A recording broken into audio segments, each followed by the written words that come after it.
right, everybody, let's get into the fun stuff here. In this section, we are going to talk about adding effects to your footage in the timeline. The first thing we're going to do is to click on the effects workspace. So if you don't have effects open, or if you want it not down here in the bottom left corner here, what I want you to do is go up to Window. Remember, we talked about all the panels that we want to see. And then I want you to click on Effects and open that panel up. So you'll have this panel here. You can also, if you want to adjust these, you can drag this pretty much anywhere. Like if I wanted it over here on the right-hand side, I would drag it over here to the right.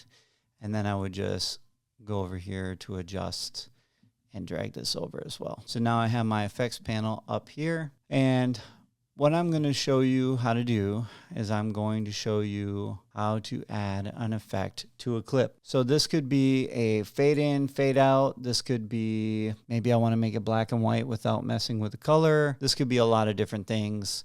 You can see over here in the effects panel, if you click on any of these drop downs, what I would do is I would click on the effect and I would either drag it onto my clip, or again, remember Command Z or Control Z to undo. I can double click also, and that will also add it to the clip that I have selected. Reminder, you have to have the clip selected and be looking at it, meaning the timeline playhead is over the top of your clip in order to see it. That'll make sure it's here in the program monitor and you're looking at it in your timeline.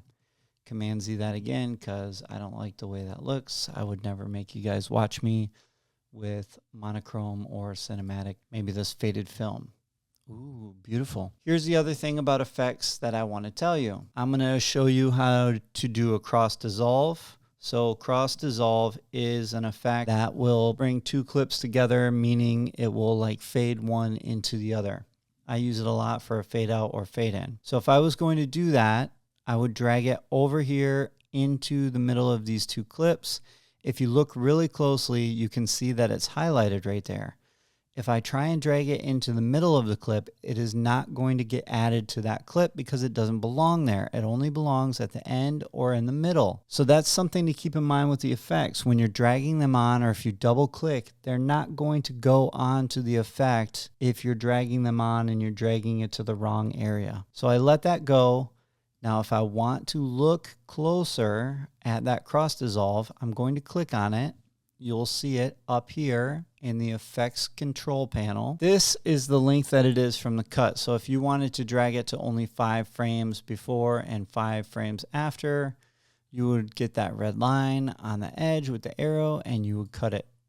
Same with this side, you would cut it a little bit shorter and it's going to shorten that effect for you.